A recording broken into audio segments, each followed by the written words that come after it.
आपल्याला वाटतं की एखाद्या व्यक्तीने आपल्या बोलण्याकडे लक्ष द्यावं, पण कधी कधी काही लोक लक्ष देत नाहीत. मग आपल्याला त्या गोष्टीचं वाईट वाटतं की मी बोलतोय पण माझ्या बोलण्याकडे लक्ष नाही आहे. मी कॉल केला पण उचलला नाही, किंवा मी मेसेज केला पण मला रिप्लाय मिळाला नाही. मी पाहिलं पण मला पाहून न पाहिल्यासारखं समोरच्याने केलं.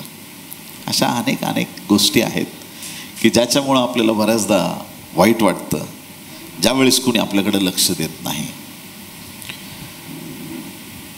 आणि मग एखाद्याचं लक्ष केंद्रित करून घेण्यासाठी बरेचसे प्रयत्न केले जातात. जर तुम्ही एकदम आज पूर्ण गोल्डन कपडे घालून आले, पूर्ण चर्चमध्ये तुम्ही वेगळे दिसाल आणि सगळेजण तुमच्याकडेच बघतील, काहीतरी असं वेगळं. काही लोक केसांना कलर करून येतात, म्हणजे नाही का, किंवा वेगळ्या प्रकारचे कपडे, ॲट्रॅक्टिव्ह कसं तरी नाही का, असं चार लोकात एखादा व्यक्ती वेगळा दिसतो आणि मग त्याच्याकडे सगळ्यांचं अटेन्शन कॅच होतं. बऱ्याचशा आयडियाज आहेत, बऱ्याचशा गोष्टीज आहेत, म्हणजे अशा भरपूर गोष्टी आहेत की असं कोणाच तरी आपण अटेन्शन कॅच करू शकतो. पण आज रात्री आपण इथं आलोय की देवाचं अटेन्शन आपल्याला कॅच करायचं आहे. की म्हणजे आपण देवाकडे काहीतरी मागत असतो आणि बराच काळ होतो, कधी कधी काही गोष्टी मिळत नाहीत आणि असं वाटतं की यार आपण गर्दीमध्ये उभे आहेत, हा साक्ष देतोय, तो साक्ष देतोय, माझा कधी नंबर येणार आहे. आणि मग आपला नंबर नाही आला किंवा आपल्याला प्रार्थनेचं उत्तर नाही मिळालं तर आपल्याला कधी कधी असं वाटतं की मग देव माझा ऐकतोय की नाही ऐकत आहे. देवाला तर सगळं दिसतंय, पण प्रभूला इंटरेस्ट वाटावं की त्याने आमच्यासाठी मिराकल केला पाहिजे. किती लोक आमेन म्हणतील? कुठल्या अशा गोष्टी आहेत की ज्या गोष्टीमुळं प्रभू सगळ्या मेंढरांना बोलेल सगळं बाजूला सारखा आणि बरोबर प्रभू तुमच्याकडे येईल आणि तो तुमची दखल घेईल. काय केल्याने परमेश्वर आमच्या प्रार्थनेचं उत्तर देईल आणि परमेश्वर आमची दखल घेईल? काय केल्याने त्याचं लक्ष आमच्याकडे केंद्रित होईल? एवढ्या गर्दीतून, एवढी म्हणजे इथलीच गर्दी नाही, जगातली ही सगळी गर्दी, एवढ्या गर्दीमध्ये परमेश्वर एक्झॅक्टली आमच्याकडे येऊन कधी विचारेल की माझ्या मुली मी तुझ्यासाठी काय करू? काय करावं लागेल की परमेश्वराचं लक्ष आमच्याकडे लागेल?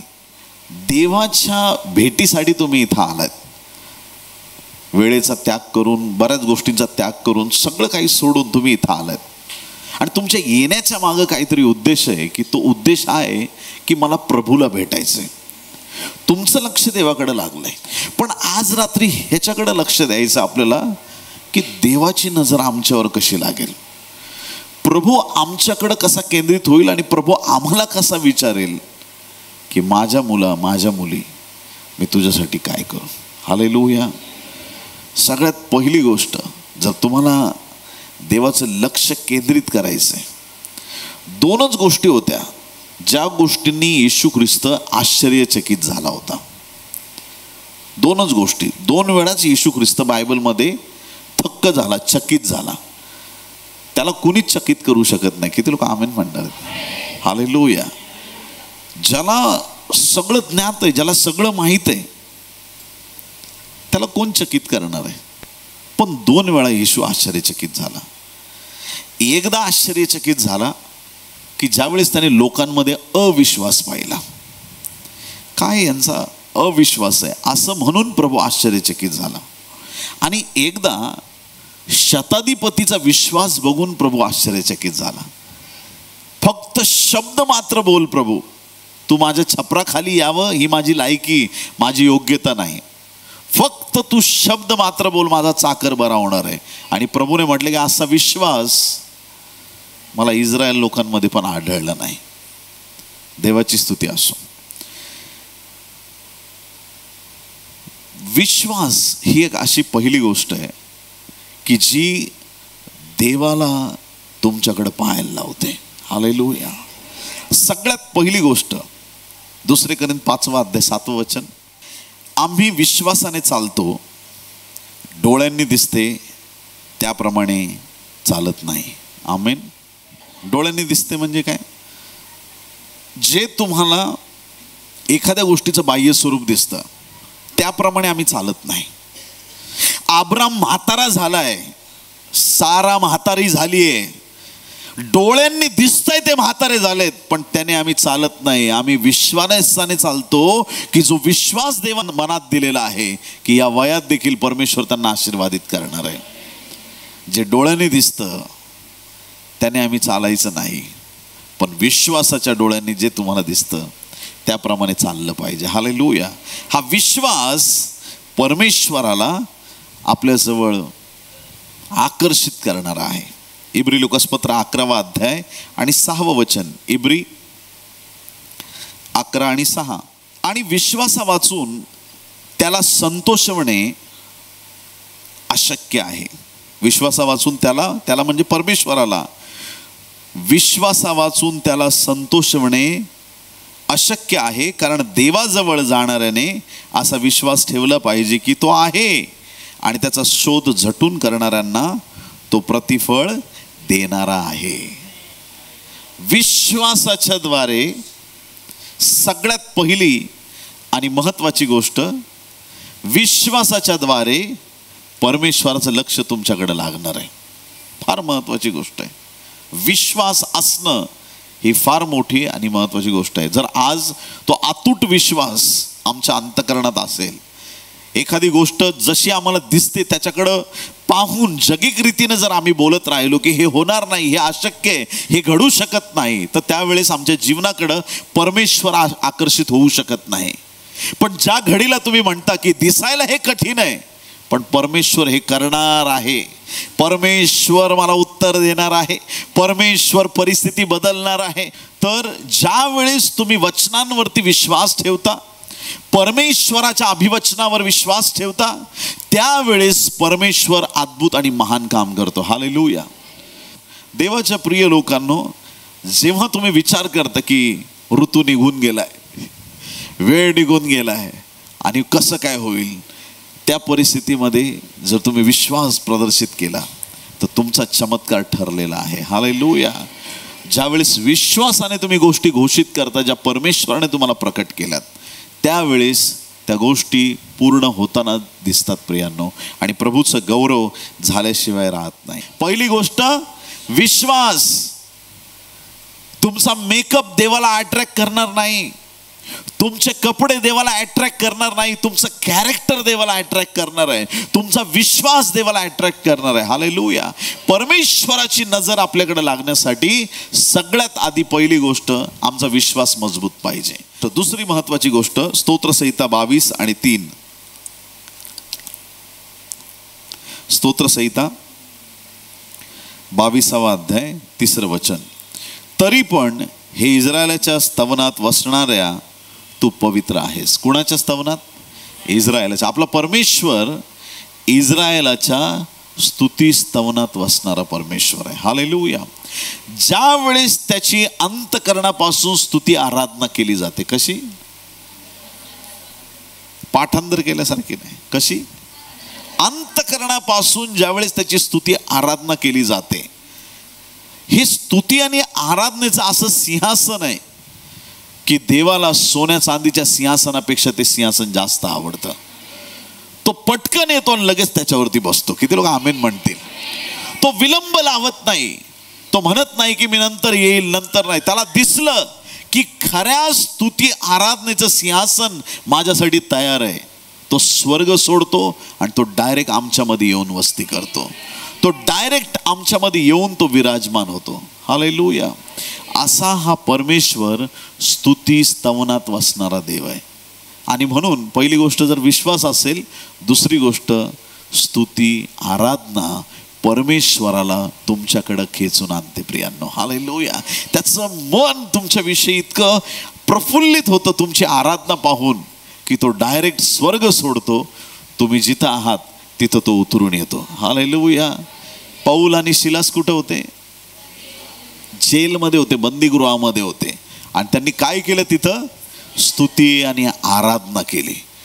देवाच्या प्रिय लोकांनो, बऱ्याच लोकांना जेलमध्ये जायला, हॉस्पिटलमध्ये जायला, प्रॉब्लेममध्ये असणाऱ्या ठिकाणी जायला त्यांना आवडत नाही, परंतु येशू आपला असा देव आहे की संकटात बघून पण ज्या वेळेस तो बघतो की तुम्ही स्तुती आणि आराधना करत आहात, हालेलुया, तो डायरेक्ट तुमच्याकडे धाव घेतो आणि तुमच्या दुःखाचं रूपांतर तो आनंदात करतो. हालेलुया.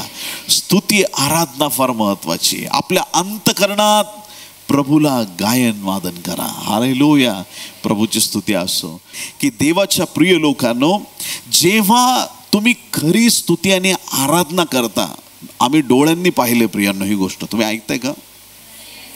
कितीतरी वेळा असं होतं की मी असं घरून ठरवून निघतो, हा प्रभू आज हा संदेश, ही प्रार्थना, हे ते, आणि अचानक देव बदलतो. आज पण तेच केलं देवाने. कधी कधी अचानक संदेश बदलतो, आपले प्लॅन बदलतो, आपण काय ठरवतो ते सगळं बदलून टाकतो. प्रभूची स्तुती असो. आणि कधी असं देव दाखवतो की आज तू तिथं जाशील ना, खूप हिलिंग डिलिव्हरन्स होणार आहे. मग मी एकदम प्रार्थनेत मग तिथं जाऊन बसतो आणि मग बसल्यानंतर मला दिसतं, अरे ह्या आराधकाच्या आराधनेतच लोक बरे झालेत. तुम्ही ऐकताय का चर्च?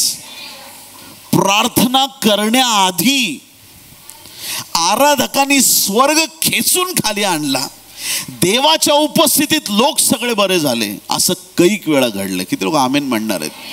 ती खरी आराधना. कधी सूर नाही लागला तर चालेल. किती लोक आमेन म्हणतील? सूर म्हणजे कळतं का? हालेलुया. Praise Lord. कधी गाणं सुरात नाही होणार, कधी तालात नाही होणार, पण गाणं त्याच्याशी कनेक्ट करणारं झालं पाहिजे. हालेलुया. एखादा शब्द चुकला, काय झालं, फरक पडत नाही, पण तुम्ही गीत गात असताना तुम्हाला अंतःकरणात देवाची उपस्थिती जाणवली पाहिजे. तुम्हाला जाणवलं पाहिजे की मी गातोय हे कोणाला खुश करण्यासाठी नाही, मी स्तुती आराधना करतोय कुणाला आनंद मिळावा म्हणून नाही. माझा बाप स्वर्गातला स्वर्गीय पिता ते ऐकत आहे आणि त्याच्या मनाला आनंद वाटत आहे. हालेलुया. त्याची उपस्थिती घेऊन तो खाली येणार. अद्भुत गोष्टी होतील. हालेलुया. जे खरे आराधक आहेत प्रियांनो, प्रभूची स्तुती असो, की त्यांच्या जीवनात प्रभूचं अद्भुत काम होतं. Praise the lord. हालेलुया. एक आराधकाचं जे मन आहे ना, ते या प्रकारे की तो सगळी दुनिया विसरतो. दिसायला त्याचं म्हणजे त्याच्याकडे बघितलं की असं वाटतं कनेक्टेड. हालेलुया. स्वर्ग उतरून येतो. Praise the Lord. मग हे आराधक कोण आहेत? तुम्ही आणि मी सगळे आराधक आहोत. Hallelujah. Praise the Lord. Lead करणार सगळे, ज्याला लीडिंगचं गिफ्ट आहे वर्शिपमध्ये, ते लीड करतील, पण आराधक आपण सगळे आहोत. हालेलुया. प्रभूची स्तुती असो. त्या आराधनेत घरात जरी असलं तर त्यावेळेस आम्हाला जाणवलं पाहिजे, मी आराधना करतोय आणि माझा प्रभू माझ्याकडे पाहतोय. आराधना करता करता, प्रभू तू दयाळू आहे, प्रभू तू महान आहे, प्रभू तुझी खरंच कृपा किती महान आहे, प्रभू तू सगळं निर्माण केलं. प्रभू म्हणाले, एक मिनिट थांब, तुला काय पाहिजे? हालेलुया. ती आराधना अशी आहे की परमेश्वराला तुमच्याकडे केंद्रित करते. ती आराधना अशी आहे की प्रभूचं लक्ष तुमच्याकडे येतं आणि त्यामुळं आपल्या जीवनात अद्भुत गोष्टी घडतात. प्रभूची स्तुती असो. पुढची महत्वाची गोष्ट म्हणजे ज्यावेळेस प्रार्थना अंतःकरणापासून निघते, एकदम आरोळी. बर्तिमय बद्दल मार्क 10 अध्याय 46 वचन. नंतर ते यरीहोस आले. मग तो, त्याचे शिष्य व मोठा लोकसमुदाय यरीहो सोडून जात असता, तिमयाचा मुलगा बर्तिमय हा आंधळा भिकारी वाटेवर बसला होता. आमेन. आंधळा भिकारी कुठं बसला होता? वाटेवरती बसला होता. भीक मागण्याची अपेक्षा करून, आंधळा आहे, कामधंदा नाही करू शकत, आणि म्हणून नित्य नियमाप्रमाणे रोजचं त्याचं ते काम होतं. त्याप्रमाणे हा एक आंधळा भिकारी, जो जन्मतः आंधळा होता, रस्त्याच्या बाजूला बसलेला आहे. अशी एक सिच्युएशन आहे. तेव्हा हा नाझरेतकर येशू आहे हे ऐकून तो मोठमोठ्याने म्हणू लागला, अहो दावीद पुत्र येशू, माझ्यावर दया करा. किती लोक आमेन म्हणणार आहेत? हालेलुया. जाणवतं असं खूप वेळा, कुठं मीटिंगमध्ये गेलं, घरात, अशी सुपरनॅचरल असं प्रेझन्स उतरलेलं जाणवतं. आणि त्या उपस्थितीमध्ये जे लोक गपचूप बसून राहतात त्या आयुष्यात गपचूपच राहतात. ते सायलेन्समध्ये जगतात, सायलेन्समध्ये मरतात. कधी आले कधी गेले कोणाला पत्ता चालत नाही. मेला तो कधी? 8 वर्ष झाले. 8 वर्ष होता का नव्हता कळालं नाही. गपचूप आला, गपचूप गेला. कोणाला भेटला नाही, कोणाशी बोलला नाही आणि काही केलं नाही. आला तसा गेला, संपला विषय. ह्या लोकांचा विषय सोडून द्या. आज विषय बारतिमाईचा आहे. किती लोक आमेन म्हणतील? हालेलुया. आज विषय बारतिमाईचा आहे. काय बारतिमाईच्या जीवनात विशेष आहे? त्याला माहिती आहे अख्ख्या जगातला दरिद्री माणूस आहे मी. ना डोळेत मला, ना पैसा आहे, ना घरदार आहे, ना कुठली गोष्ट आहे. रस्त्यावर बसलाय. त्या दरिद्री भिकाऱ्याला कळालं येशू ख्रिस्त इथून चाललाय. माझं लॉटरीचं तिकीट पुढे चाललंय, माझा बँक बॅलन्स पुढे चाललंय, माझे आशीर्वाद पुढे चाललेत, माझी रोजी रोटी पुढे चालली आहे, माझा अभिषेक पुढे चाललाय, माझी कृपा पुढे चालली, माझं आरोग्य पुढे चाललंय. मला गाठलं पाहिजे प्रभूला.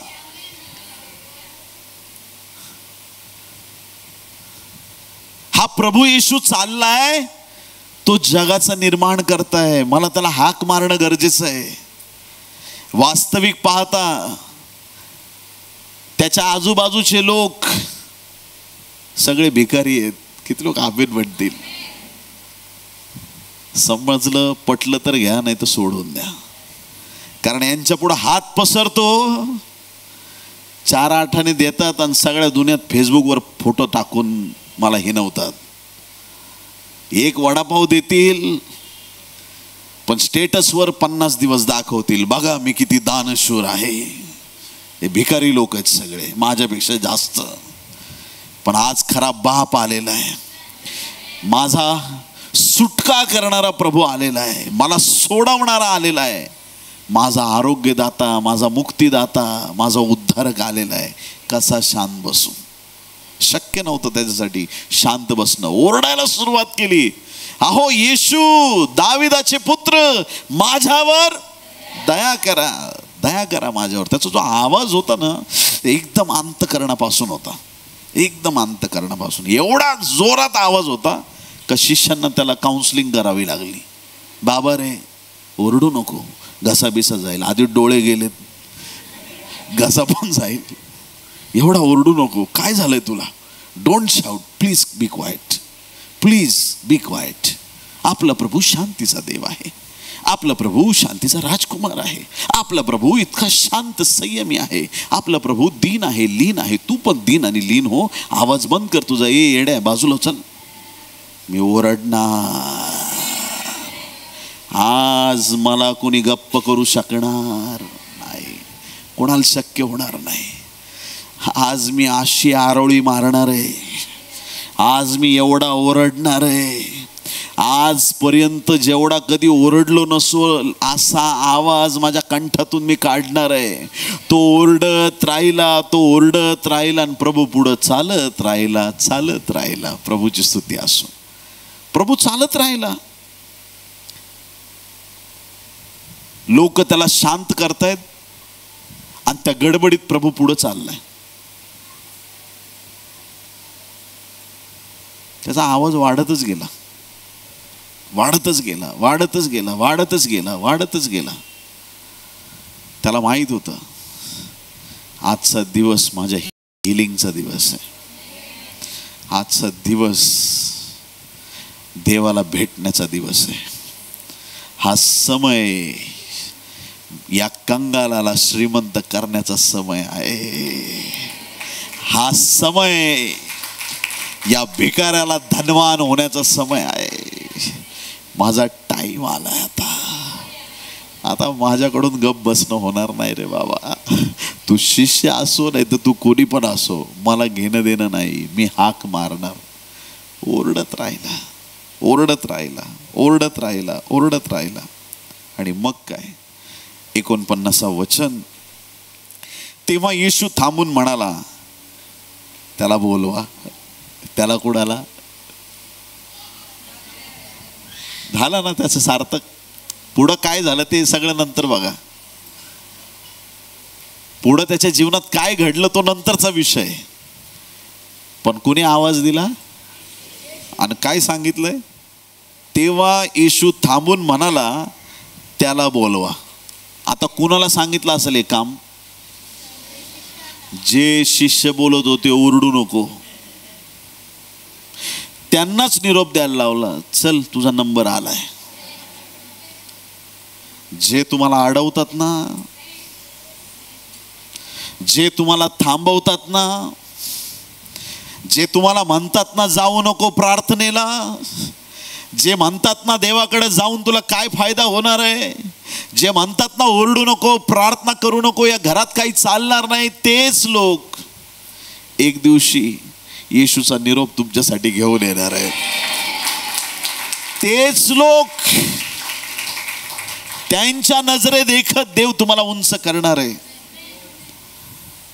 काय प्रभूची स्तुती आहे, काय प्रभूला धन्यवाद द्यावा तेवढा कमी आहे. बोलव त्याला, चल.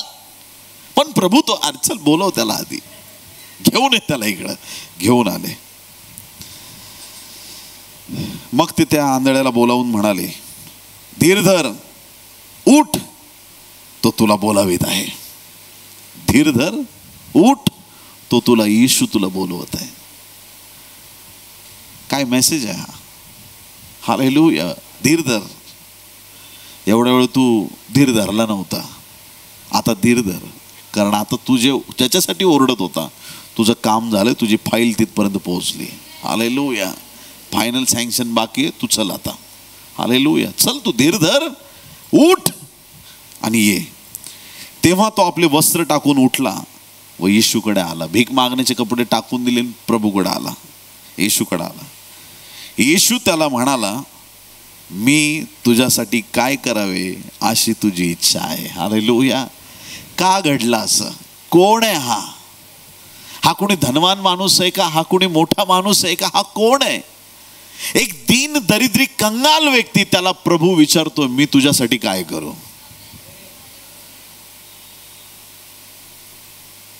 कधी हे शक्य होईल? आमची आरोळी अशी आहे, कधी आवाज एकदम उंच होतो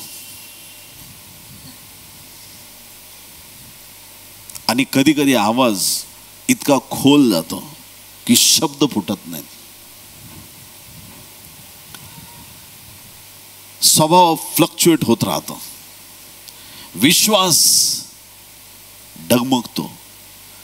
कधी कधी हे बिलीव्ह ओव्हर होतात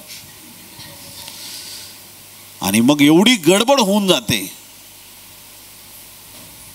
की मग तो विश्वास स्थिर राहत नाही, ते प्रार्थना जीवन पक्क राहत नाही. जोपर्यंत प्राप्त झालं नाही बर्तिमाईला तो ओरडत राहिला, हाक मारत राहिला. आणि काय त्याच्या जीवनात काय प्रसंग आहे, प्रभू त्याला विचारतो, मी तुझ्यासाठी काय करू? प्रत्येकाच्या गरजा भिन्न भिन्न आहेत. आता हा आंधळा प्रभूला सांगतो की मला दृष्टी यावी. आणि पहा काय दैवी चमत्कार आहे. आंधळा त्याला म्हणाला, गुरुजी मला दृष्टी प्राप्त व्हावी. येशू त्याला म्हणाला, जा, तुझ्या विश्वासाने तुला बरे केले आहे. तेव्हा लागलीच त्याला दृष्टी आली आणि तो वाटेने येशूच्या मागे चालू लागला. आमेन. तात्काळ तो बरा झाला, इमिडिएटली, पटकन. ते हाक मारणं आहे ना, ती प्रार्थना आहे. ज्या वेळेस प्रार्थना करता त्या वेळेस मुंबईपासून दिल्लीचा प्रवासाची प्रार्थना करू नका. लांबलचक प्रार्थना मोठी करा, काही प्रॉब्लेम नाही, पण ती पॉवरफुल प्रेयर असली पाहिजे. प्रत्येक शब्द तुम्ही बोलताना तुम्हाला जाणीव पाहिजे की तुम्ही तुमच्या स्वर्गीय देवाशी बोलताय. प्रत्येक गोष्ट मागत असताना जर तुम्हाला मनात 1% पण डाऊट असेल, काय माहित देव देतो की नाही, करू नका ती प्रार्थना. प्रत्येक प्रार्थना ही विश्वासाने आणि सामर्थ्याने असणं गरजेचं आहे. अंतःकरणापासून त्या बर्तिमाईची जशी प्रार्थना होती, माझ्यावर दया करा, त्याच्यावर दया झाली. प्राप्त होणार आहे हीच संधी आहे हे समजून प्रार्थना केली पाहिजे. मग ती प्रार्थना परमेश्वर ऐकतो. हालेलुया. सगळ्यात पहिली गोष्ट विश्वास असणं गरजेचं आहे. दुसरी गोष्ट स्तुती आराधना. तिसरी गोष्ट अंतःकरणातून निघालेली आरोळी. ह्या गोष्टींनी परमेश्वराचं लक्ष तुमच्याकडे केंद्रित होतं. चौथी गोष्ट वाचू आपण. दुसरे इतिहास 1 अध्याय 6 आणि 7 वचन. 2 क्रॉनिकल चॅप्टर 1 वर्सेस 6 and 7. दुसरे इतिहास 1 अध्याय 6 आणि 7 वचन. दर्शन मंडपाजवळ परमेश्वरासमोर जी पितळीची वेदी होती तिच्याजवळ शल्मोनाने जाऊन तिच्यावर 1000 होमबली अर्पण केले. किती? सगळ्यांनी म्हणा 1000. शल्मोनाने किती अर्पण केली देवाला? 1000 परमेश्वरासाठी त्याने होमबली अर्पण केले. त्या रात्री देवाने शल्मोनाला दर्शन देऊन म्हटले की तुला काय वर हवा तो माग. किती लोक आमेन म्हणणार आहेत? हालेलुया. देवाला खुश करण्याची काही गोष्टी आहेत प्रियांनो. विश्वासाशिवाय त्याला खुश नाही करू शकत तुम्ही. संतोषवनं देव आनंदी व्हावा जर तुम्हाला वाटत असेल, परमेश्वराच्या अंतःकरणात आपल्याविषयी संतोष झाला पाहिजे, विश्वास दाखवा, स्तुती आराधना करा, प्रार्थना करा. आणि ह्या राजाने काय केलंय? शल्मोनाने काय केलं? 1000 होमबली अर्पण केले. आणि ज्या रात्री हे घडलं त्या दिवसाच्याच रात्री परमेश्वराने डायरेक्ट त्याला विचारलं की माग तुला काय वर पाहिजे. हालेलुया. आमची धार्मिकता, आमची प्रार्थना, आमचा विश्वास असा पाहिजे. इकडं 200 वेळा देवाला सांगतात, 1000 वेळा देवाला सांगतात. 1000 वेळा पॉवरलेसपणे बोलण्यापेक्षा एकदाच लाजरा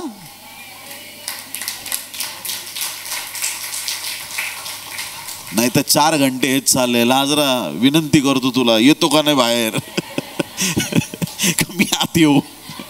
लाजरा काय चाललंय तुझं? उठतो का नाही बाबा? अरे चल ना बाबा, उशीर झाला, एवढे लोक बघायला लागलेत माझ्याकडं. येतो का बाहेर? जक्का येतो का खाली? काय तुझं? एक शेवटचं सांग मला, तू येतो का मी जाऊ?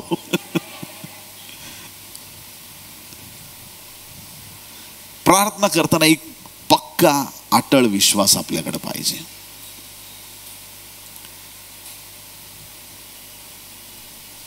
पेरणी करताना पण योग्य जागेवर करता आली पाहिजे. आता हे पैशाचाच विषय नाही. तुम्ही प्रभूमध्ये परिश्रम घेता ते पण चांगल्या ठिकाणी करणं गरजेचं आहे. नाही तर सगळी गादा मजुरी, सगळं वेस्ट गेलं. लफंग्याच्या मागं चालणार, चुकीच्या माणसाच्या मागं चालणार, आयुष्य वाया जाईल. नको तिथं तुमचा जर वेळ तुम्ही घातला त्याचं तुम्हाला काहीच प्रतिफळ मिळणार नाही. मी चॅलेंज देऊन सांगतो. पण जेव्हा तुम्हाला जाणीव होते की ही भूमी फ्रुटफुल आहे, तिथं तुम्ही किती पण मेहनत करा, तुमच्या परिश्रमाला कधीच परमेश्वर वाया जाऊ देणार नाही. कधीच वाया जाऊ देणार नाही.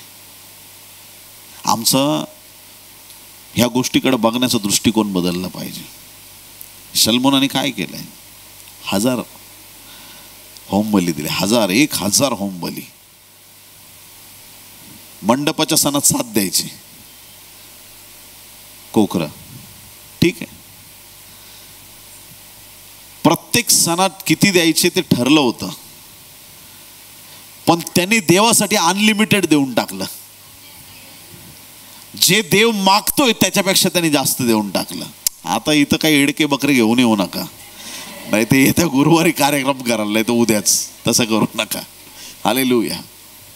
काय मागतो परमेश्वर? काय परमेश्वर मागतोय आपल्याकडं? कुठली गोष्ट दिल्याने देवाला संतोष होईल असं जीवन आम्ही जगलं पाहिजे. जेवढं परमेश्वर मागत आहे, अपेक्षा करतोय, त्याच्यापेक्षा जास्त त्याने देऊन टाकलं. मग आज देव तुमच्याकडून काय अपेक्षा करतोय? आपलं अंतःकरण प्रभूला द्या, आपलं जीवन प्रभूला द्या, आपली गुप्त पाप प्रभूच्या चरणाशी एकदाची टाकून द्या वधस्तंभावरती आणि मोकळे होऊन जा. काय मागतोय परमेश्वर? लाखो करोडो एडके बकरे अर्पण करून पण देव खुश होणार नाही प्रियांनो, जेवढा आनंद तुमच्या स्वतःच्या समर्पणाने होणार आहे. देव प्रसन्न झालाय, परमेश्वर आनंदी आहे. शल्मोनाच्या या वागण्याबद्दल परमेश्वर स्वतः आनंदी आहे. त्याला विचारतो, सांग तुला काय पाहिजे, काय वर पाहिजे. पण इथं कुठंच लिहिलं नाही स्वर्ग अख्खा आनंदी झालाय. स्वर्ग आनंदी तेव्हा होतो ज्यावेळेस एक पापी आपलं मन बदलतो आणि म्हणतो की आज नंतर मी ते पाप सोडून देतो, आज नंतर मी येशूच्या मागे चालायला तयार आहे.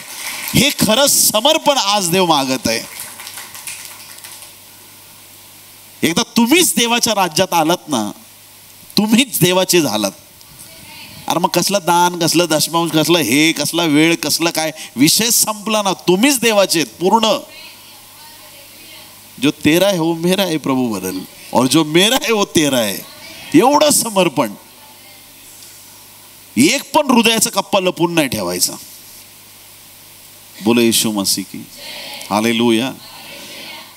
हे सगळे कप्पे देवाला देऊन टाका. हालेलुया. पूर्ण जीवन प्रभूला समर्पित करा.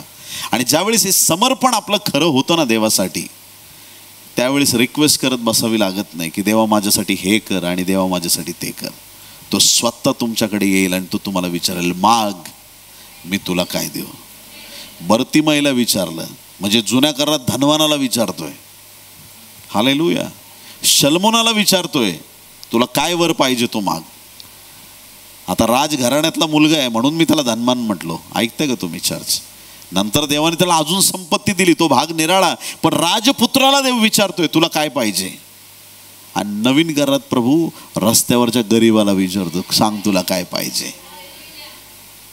देवाच्या नजरेत दोघंही सारखेच आहेत. कोणी आमेन म्हणणार आहे का? हालेलुया. तुमचा विश्वास, तुमची विश्वासाची कृती त्याला आकर्षित करणार आहे. त्याला विचार, मी काय करू, तुझ्या गौरवासाठी मी काय करू जेणेकरून प्रभू तू माझ्याविषयी संतुष्ट होशील. हालेलुया. विश्वास पाहिजे, स्तुती आराधना केली पाहिजे, अंतःकरणातून प्रार्थना आली पाहिजे, अर्पण केले पाहिजेत. आणि ना तुमची सिच्युएशन देवाला बरोबर बोलवून घेते. प्रियांनो, ऐकताय तुम्ही चर्च? त्याची योजनेत जो असतो ना, देवाची पावलं त्याच्याकडे वळतात. ज्याला निवडलंय तो विसरला असला तरी देव विसरत नाही की मी याला निवडलंय. तुम्हाला कळालं मी काय म्हणतोय? हो की नाही? कधी असं होतं की तुम्हाला माहित आहे मला देवाने निवडलंय, पण कधी कधी आपण विसरून जातो की मला देवाने निवडलंय. न निवडल्यासारखं वागतो.